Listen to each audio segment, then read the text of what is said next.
Media Inggris soroti tangguhnya kekuatan Indonesia. Meski sulit, Sintayong tenang meski lawan yang dihadapi sekelas Arab Saudi.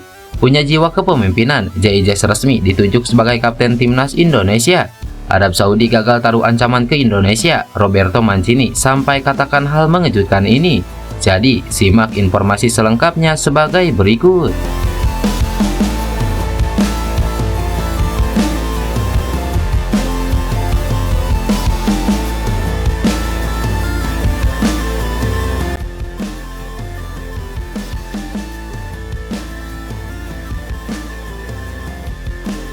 Wondering where he'll fit into it. He's obviously very adaptable, but someone will have to be dropped to include. Persiapan timnas Indonesia menjelang partisipasi pertama di putaran ketiga kualifikasi Piala Dunia menyedot perhatian banyak pihak, tak terkecuali selalu dipantau media asing.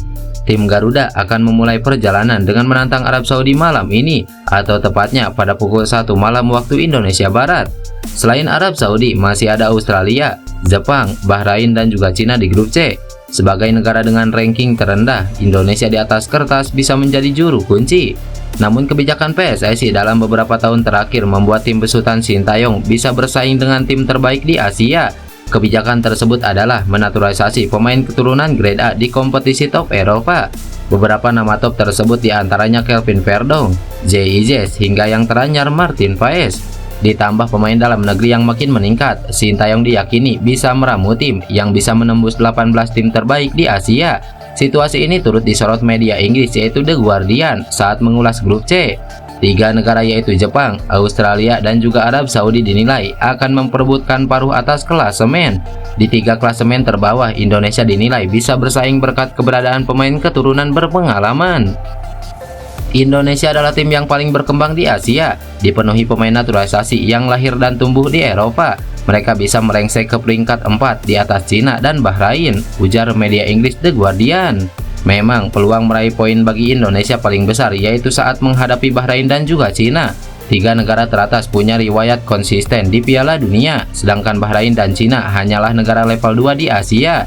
Mengingat Piala Dunia 2026 akan diikuti 48 tim, akan ada tambahan tiket untuk benua kuning. Jika Indonesia bisa menyentuh peringkat keempat, maka kita bisa menjaga asa di putaran keempat itu.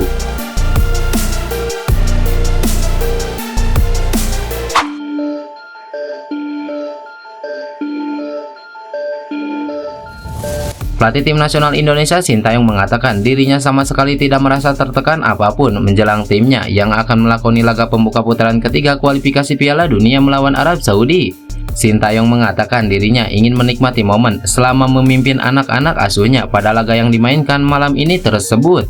Hal ini dikarenakan ia merasa memiliki cukup pengalaman sebagai pelatih di Asia saat masih melatih Korea Selatan. Jadi daripada hanya memberikan tekanan besar kepada saya dan tim kami, saya hanya ingin menikmati momen ini dan mencoba yang terbaik. Kami ingin menunjukkan performa dan juga secara individu. Secara pribadi, saya punya banyak pengalaman sebagai pelatih kepala. Kita akan sukses dalam hasil yang kita peroleh, jadi saya tidak mengalami stres dan tekanan apapun, ujar Sintayong. Di sisi lain, hal ini menurutnya harus dimanfaatkan sekuatnya untuk melaju sejauh mungkin di kualifikasi Piala Dunia. Sebelum mengantarkan Indonesia ke putaran ketiga, Sintayong lebih dulu mengantarkan Garuda mencatatkan sejarah dengan lolos ke babak 16 besar Piala Asia 2023 dan mencapai semifinal Piala Asia U23 2024 untuk pertama kalinya.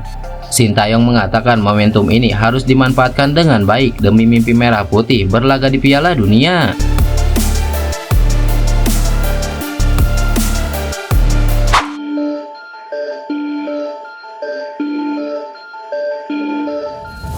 Bek timnas Indonesia yakni JIJ akhirnya resmi menjadi kapten timnas Indonesia di laga kontra Arab Saudi pada putaran ketiga kualifikasi Piala Dunia. Pemain berusia 24 tahun itu bakal memimpin skuad Garuda asuhan Sintayong saat bermain di markas Arab Saudi yang digelar di Stadion King Abdullah Sport City Jeddah itu. Sebagai kapten timnas Indonesia, JIJ berbicara mewakili skuad Garuda dalam konferensi pers jelang melawan Grand Falcon tersebut. Pemain keturunan asal Belanda itu mengakui bahwa Arab Saudi memiliki kekuatan yang patut diwaspadai, baik dari segi permainan, pelatih, hingga komposisi pemain Grand Falcons. Namun, tanpa meremehkan Arab Saudi yang jauh lebih superior, JIJ percaya bahwa timnas Indonesia tetap berpeluang membuat kejutan meski berstatus underdog. karena dalam sepak bola apapun bisa terjadi. Pernyataan mantan bek FC Eindhoven itu cukup bijak, layaknya kapten pada umumnya. Ia ingin laga melawan Arab Saudi sebagai momen untuk para pemain timnas Indonesia membuktikan kualitasnya di hadapan dunia. Ternyata JIJ sendiri memiliki sifat terpuji jauh sebelum ditunjuk sebagai sang kapten timnas Indonesia, tepatnya ketika pertandingan melawan Vietnam di putaran kedua kualifikasi Piala Dunia. Saat itu, pemain Indonesia pertama yang tampil di Liga Italia tersebut mencuri perhatian karena sering memberikan instruksi kepada rekan-rekannya di timnas Indonesia. Meski bukan kapten tim, JIJ acap kali mengatur lini pertahanan timnas Indonesia agar bermain disiplin dan solid untuk menjaga pergerakan dari lawan. Sejak saat itu, pemain Venezia itu pun digadang-gadang bakal menjadi kapten timnas Indonesia di masa depan, yang pada akhirnya menjadi kenyataan. Meskipun JIJ pernah menegaskan dirinya tidak berambisi untuk menjadi kapten skuad Garuda, namun ia lebih mengutamakan untuk membantu rekan-rekan setimnya agar tampil solid di atas lapangan. Jujur, aku nggak terlalu memfokuskan untuk menjadi kapten. Aku berusaha untuk membantu pemain yang butuh bantuan dan mengatur dari lini belakang, ujar JIJ.